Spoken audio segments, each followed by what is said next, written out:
할렐루야. 우리 주님의 사랑과 은총이 이 시간 예배한 우리 모두 가운데에 풍성하게 임하기를 주님의 이름으로 축원합니다. 오늘 우리는 이제 욥기의 마지막 42장 말씀을 읽었습니다. 욥기가요. 사실 따지고 보면 내용이 뭐 그렇게 많지는 않은데 참 길어요. 이 창세기가 50장까지 있고요. 출애굽기가 40장까지 있습니다. 하나님께서 이 세상을 창조하신 것으로부터 시작해서 아담과 하와가 선악과를 따먹고 가인이 아벨을 죽이고 노아의 홍수, 바벨탑, 아브라함과 이삭과 야곱의 이야기를 거쳐가지고 요셉이 애굽의 총리가 되어서 그 가족들이 다 애굽에 정착하는 것까지가 창세기 이야기잖아요. 몇 장이라고요? 50장. 그죠? 그리고 그렇게 애굽에 정착했던 이스라엘 자손들이 이제 애굽 사람들한테 학대를 당해가지고 10가지 재앙을 통해서 애굽에서 나와서 홍해를 건너고 구름 기둥과 불 기둥의 인도를 따라가지고 만나와 메추라기로 먹이시고 시내 산약에서 언약의 말씀을 받고 금송아지도 있고 여러 가지 일들이 막 있었는데 그 출애굽기가 몇 장이라 그랬어요? 40장. 그런데 욥기 몇 장이라고요? 42장. 그렇죠. 욥이라는 한 사람의 이야기. 그것도 욥에 태어나서부터 죽기까지 쭉 이야기도 아니고 사실은 어떻게 말하자면 좀 짧은 순간의 이야기인데 그 짧은 이야기를 가지고 42장의 이야기를 할애하고 있습니다. 그래서 하도 길어가지고 이제 42장 마지막 장 읽으면서 우리가 하루에 한 장씩 나눴으니까 1장은 벌써 한 달도 더 전 이야기잖아요. 그래가지고 1장에 뭔 얘기가 있었나 가물가물하신 분들도 있을 것 같아가지고 오늘 이 시간에는 이 욥기 전체를 함께 살펴보면서 함께 말씀을 나누고자 합니다. 이 욥기가 어떻게 시작했어요? 욥기 1장 1절을 보니까 우스 땅에 욥이라 불리는 사람이 있었는데 그 사람은 온전하고 정직하여 하나님을 경외하며 악에서 떠난 자더라 그랬습니다. 이 욥이라는 사람이 있는데 이 사람이 참 의로운 사람이었다 하는 겁니다. 그러니까 그런 욥을 하나님께서 예뻐하셨겠죠. 하나님께서 욥을 얼마나 예뻐하셨는지 막 여기저기 자랑을 하다가 심지어는 사탄한테까지 자랑을 하시는 거예요. 이렇게 온전하고 정직하여 하나님을 경외하며 악에서 떠난 자는 세상에 없느니라 하고 하나님께서 사탄에게 욥을 자랑하십니다. 그러니까 사탄이 뭐라 그래요? 욥이 어찌 까닭 없이 하나님을 경외하리까 그랬어요. 하나님, 욥이 괜히 하나님을 경외하는 것이겠습니까? 다 이유가 있으니까 하나님을 경외하는 거 아닙니까? 하나님께서 욥에게 복을 주시니까 욥이 하나님을 경외하는 것이지.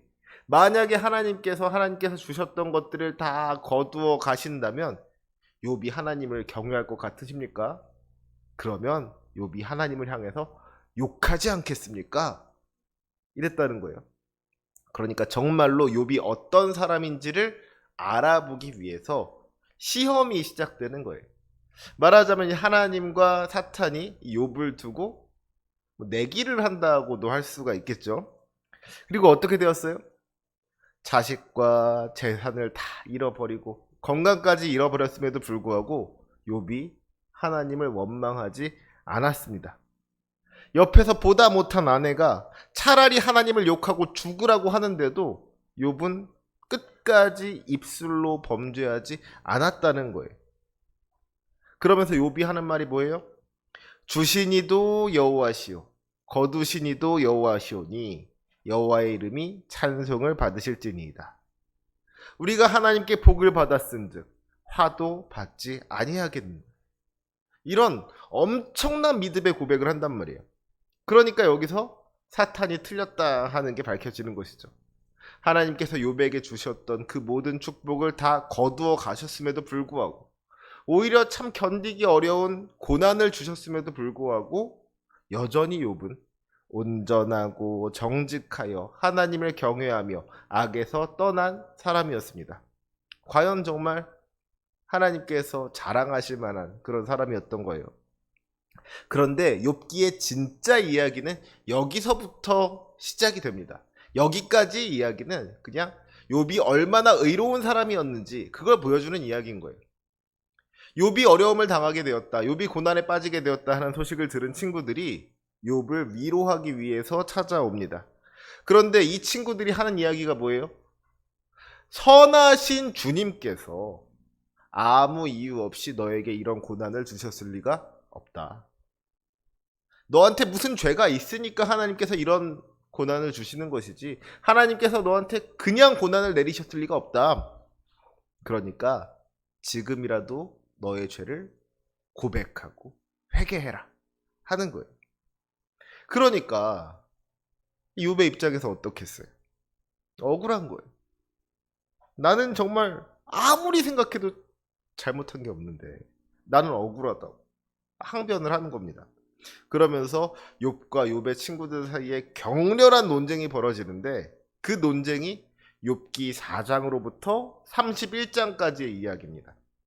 친구들은 계속해서 욥에게 죄가 있다 그러고, 그러면 욥은 그때마다 아니라고, 나는 죄 지은 게 없다고 이야기를 하고, 그 이야기가 욥기 4장부터 31장까지 길게 이어지는 거예요. 그런데 사실 이 논쟁은요, 잘못된 논쟁이었습니다. 지난주에 끝이 났는데, 얼마 전에 이제 크게 인기를 끌었던 드라마 이상한 변호사 우영우라는 드라마가 있어요. 혹시 여러분들 가운데도 뭐 보신 분들 있으신지 모르겠습니다. 그 드라마 1화에 보면은요, 고래 퀴즈가 나와요. 몸무게가 22톤인 암컷 향고래가 500kg에 달하는 대왕 오징어를 먹고 나서 6시간 뒤에 1.3톤짜리 알을 낳았다면 이 암컷 향고래의 몸무게는 얼마일까요? 정답은 고래는 알을 낳을 수 없다라는 거예요. 고래는 포유를 해서 알이 아니라 새끼를 낳는다. 그러면서 우영 변호사가 이런 이야기를 합니다. 무게에만 초점을 맞추면 문제를 풀 수가 없습니다. 핵심을 봐야 돼요. 마찬가지죠. 욥에게 죄가 있는지 없는지 이 죄에만 초점을 맞추니까 이야기가 자꾸 잘못된 방향으로 나아가더라는 거예요. 욥의 친구들은 자꾸만 욥에게서 죄를 찾습니다. 이건 뭐 욥을 위로하러 온 사람인지 아니면 욥의 죄를 찾아서 고발하기 위해서 온 사람인지 알 수가 없을 정도로 욥을 위로하러 온 사람들이 오히려 더 욥을 괴롭게 하는 거예요. 반면에 욥은 어떻습니까? 자기에게 죄가 없다는 것을 강조하다 보니까 자기의 의로움을 내세우게 되고요. 이것이 결국에는 하나님의 의로우심을 부정하는 데까지 이어지게 됩니다. 욥기 27장 5절을 보면은요, 욥이 이렇게 말하는 거예요. 나는 결코 너희를 옳다하지 아니하겠고 내가 죽기 전에는 나의 온전함을 버리지 아니할 것이라. 나는 결코 너희들의 말을 인정할 수가 없다. 내가 이런 고난을 받을 만한 죄를 지은 게 없다. 욥이 그러면서 자기의 의로움을 막 내세우는 거예요. 자기에게는 아무런 죄가 없는데 억울하게 이런 고난을 당하고 있다 하는 거죠. 그런데 여러분, 이 억울하다라는 말이 뭐예요? 자기에게 주어진 상황을 받아들이지 못하겠다는 이야기.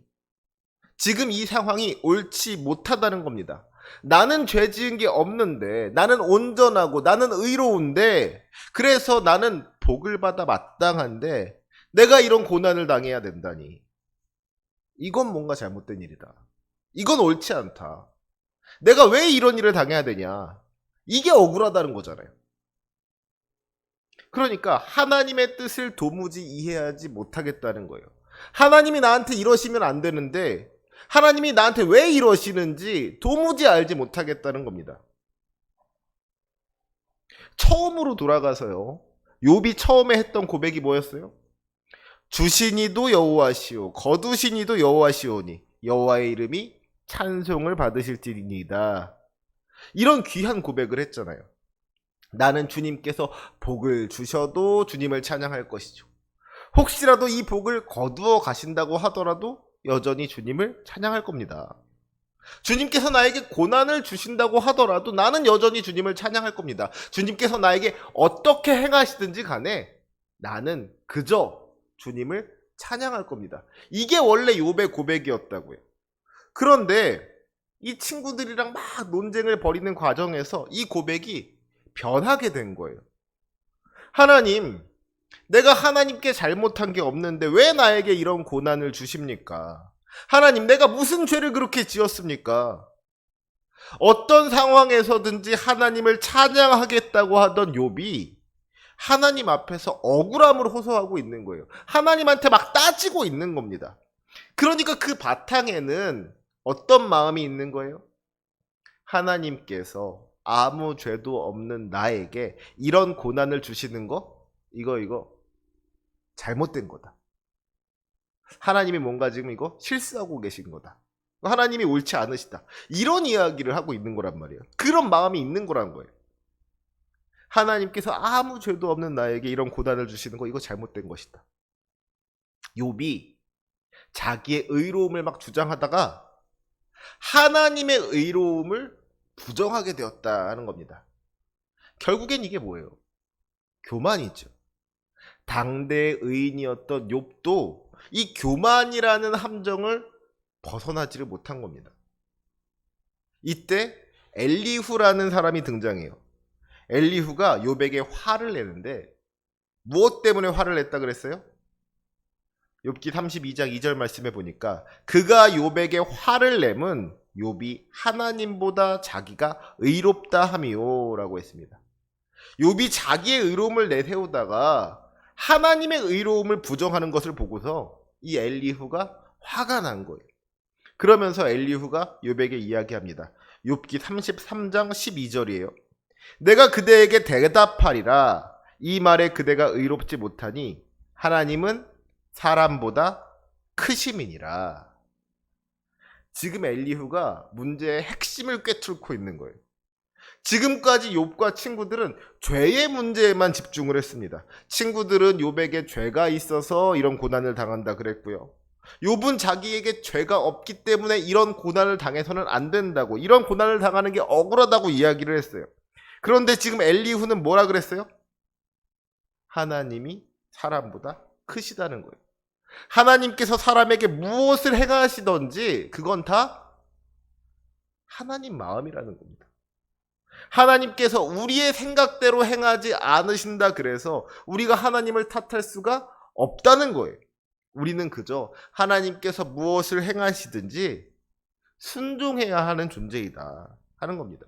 주님께서 주시면 받는 것이고 주님께서 거두어 가신다 그러면 드려야 하는 것이죠.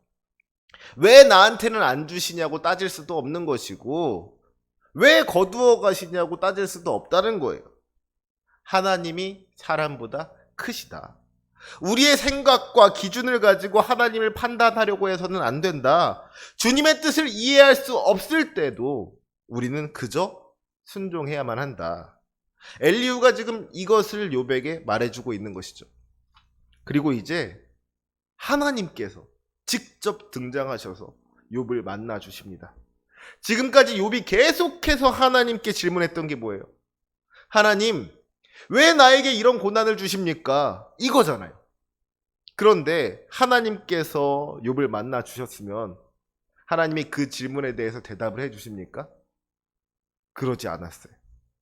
하나님께서 욥에게 알려주신 것은요, 욥이 당해야 했던 고난의 이유가 아니었습니다. 욥이 왜 이런 고난을 당해야 했는지 그 이유에 대해서 알려주지 않으시고 하나님께서 욥에게 알려주시는 것은요, 하나님이 얼마나 크고 위대하신 분이었는가, 이거였어요. 이 세상을 창조하시고 다스리시는 이 하나님의 능력과 위엄을 보여주셨다는 거예요. 땅의 기초를 놓으시고 바다의 경계를 정하시며 새벽별을 빛나게 하여 주신 주님, 사람이 알 수 없는 것을 아시고 사람이 할 수 없는 것을 하시는 그 주님의 크고 위대하심을 보여주신 것입니다. 그 주님을 마주하게 되었을 때 비로소 욥이 자기의 잘못을 깨닫게 된 거예요. 그래서 오늘 본문 2절부터 보시기 바랍니다. 2절 말씀 뭐라 그랬어요? 주께서는 못할 일이 없사오며 무슨 계획이든지 못 이룰 것이 없는 줄 아오니. 욥이 지금 하나님의 능력을 인정하고 있는 거죠. 우리 주님은 불가능한 것이 없으신 분이시고 주님의 뜻은 반드시 이루어진다는 것을 깨달은 거예요. 주님께서 인간의 생각을 뛰어넘는 분이라는 것을 비로소 알게 된 겁니다. 그래서 3절을 보니까 뭐라 그랬어요? 무지한 말로 이치를 가리는 자가 누구니까 나는 깨닫지도 못한 일을 말하였고 스스로 알 수도 없고 헤아리기도 어려운 일을 말하였나이다. 하나님이 얼마나 큰 분이신지를 깨닫고 나니까 자기가 얼마나 작은 존재인지를 발견하게 되는 거예요. 욥이 지금 하나님의 위대하심 앞에서 자기의 모습을 돌아보고 있는 것이죠.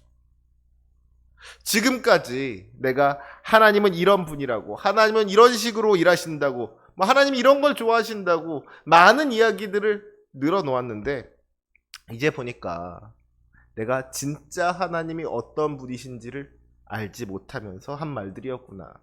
내가 알지도 못하고 알 수도 없는 것들을 말하였구나. 솔직하게 고백하고 있는 겁니다. 여러분, 하나님께서 하시는 일들을 우리가 다 알 수가 있겠습니까? 주님의 계획을 우리가 다 이해할 수가 있겠습니까? 아니죠. 우리가 다 이해할 수 있다면 그분은 하나님이 아닙니다. 우리의 짧은 생각으로 하나님의 뜻을 이해한다는 것 자체가 사실은 불가능한 일이에요. 다만 주님께서 우리에게 지혜해 주셔서 조금 하나님의 그 많은 생각들 가운데 조금을 알려주신다면 우리는 그 조금을 알 수 있는 것 뿐이죠. 그러니까 내 생각을 가지고 하나님 앞에 나아간다는 것은 교만입니다. 하나님 앞에 나아갈 때는 내 생각을 다 내려놓아야 되는 거예요. 우리가 신앙생활을 하면서도요, 욥과 같은 문제를 만나게 될 때가 있죠. 하나님의 뜻이 어디에 있는지 도무지 알 수가 없는 거예요. 하나님의 뜻이 이해되지를 않는 겁니다. 그런데 우리가 왜 그런 생각을 하는가 가만히 들여다보면요, 그 안에는 하나님께서 내가 원하는 방식으로 일해 주시기를 바라는 그런 마음이 있는 거예요. 하나님께서 내 생각대로 해주지를 않으시니까, 내 생각이랑 다르니까 이해를 하지 못하는 겁니다.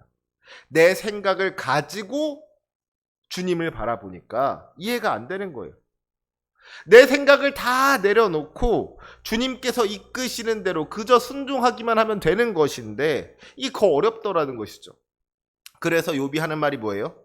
주님의 말씀을 듣겠다는 겁니다. 이 본문 4절 말씀은요, 심각한 오역입니다. 번역이 잘못됐어요. 이 개역성경이 옛날에 한 번역이라 가지고 가끔씩 번역이 조금씩 잘못된 부분이 있는데, 그래도 어지간하면은 이게 막 완전히 내용이 바뀌는 경우는 잘 없거든요. 근데 오늘 이 욥기 42장 4절 말씀은 좀 문제가 큽니다. 내가 말하겠사오니 주는 들으시고 내가 주께 묻겠사오니 주여 내게 알게 하옵소서 그랬잖아요. 그럼 무슨 말이에요? 욥이 말을 할 테니까 하나님께서 들어주시고 대답해달라고 하는 이야기가 되는 거예요. 그런데 욥기의 지금까지 전체 문맥을 볼 때 이게 맞아요? 욥이 말하고 하나님께서 들으시는 게 맞아요? 아니면 하나님께서 말씀하시고 욥이 듣는 게 맞아요? 그쵸. 지금 앞에서 계속 나는 아무것도 모른다고, 하나님이 크신 분이라고 막 이렇게 이야기를 했잖아요. 그러면 그 다음에 이어지는 말은 당연히 하나님께서 말씀하시고 내가 듣겠습니다 하는 말이 이어지는 게 맞죠. 방금 3절에서도 욥이 자기가 지금까지 알지도 못하고 알 수도 없는 걸 말했다 그랬는데 4절에서 자기가 또 더 말하겠다 그러는 거, 이거 맞지가 않잖아요. 그래서 새번역 성경은 이렇게 번역하고 있습니다. 주님께서 말씀하셨습니다. 들어라, 내가 말하겠다. 내가 물을 터이니 내게 대답하여라 하셨습니다. 그렇죠? 영어 성경도 마찬가지예요. You said, listen now and I will speak. I will question you and you shall answer me. 당신께서 말하셨습니다. 내 말을 들어라. 그럼 내가 말하겠다. 내가 너에게 질문할 테니까 네가 대답해라. 지금까지는 욥이 잘 알지도 못하면서 떠들었는데 이제는 그 입을 다물겠다는 거예요. 하나님의 말씀을 듣겠다는 겁니다. 하나님께서 질문하시면 거기에만 대답하겠다는 거예요. 욥이 대화의 주도권을 하나님께 넘겨드리는 것이죠. 이것은 그저 대화의 주도권만이 아니라 자기 인생의 주도권을 하나님께 넘겨드리는 겁니다. 나는 너무나도 작은 존재이기 때문에 크신 하나님께서 이끄시는 대로, 크신 하나님께서 명령하시는 대로 그저 순종하며 따라가겠습니다. 삶의 방향을 완전히 바꿔버리는 거예요. 그리고 이제 5절을 보면은요, 그 유명한 욥의 고백이 나옵니다. 내가 주께 대하여 귀로 듣기만 하였사오나 이제는 눈으로 주를 배움나이다. 지금까지 주님에 대해서 그저 막연하게만 알아왔었는데 이제는 진짜 주님이 어떤 분인지 좀 알 것 같다는 거예요. 어쩌면 이것이야말로 하나님께서 욥에게 고난을 주신 진짜 이유이지 않을까 하는 생각을 해봅니다. 원래부터도 욥은 온전하고 정직하여 하나님을 경외하며 악에서 떠난 자였어요.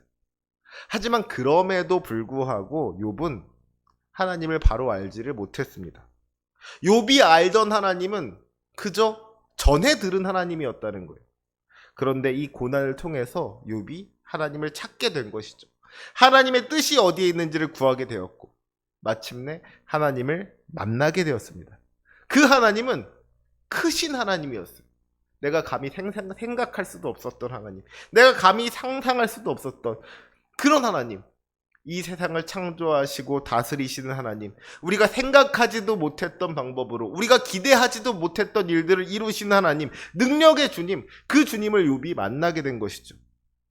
그리고 욥은 비로소 그 주님 앞에 완전하게 무릎 꿇게 되었습니다. 6절 말씀에 뭐라 그랬어요?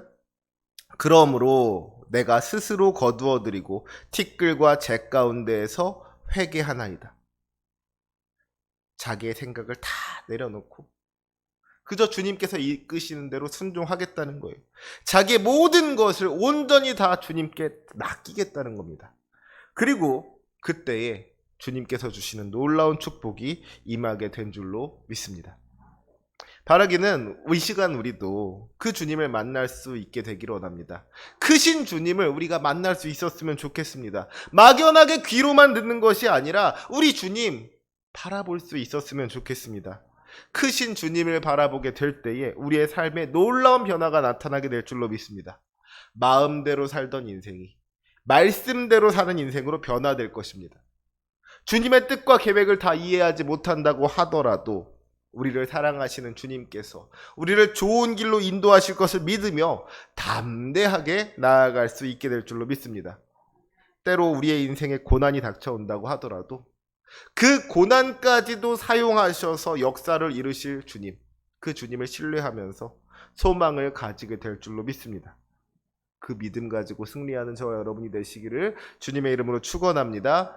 아멘. 기도하시겠습니다.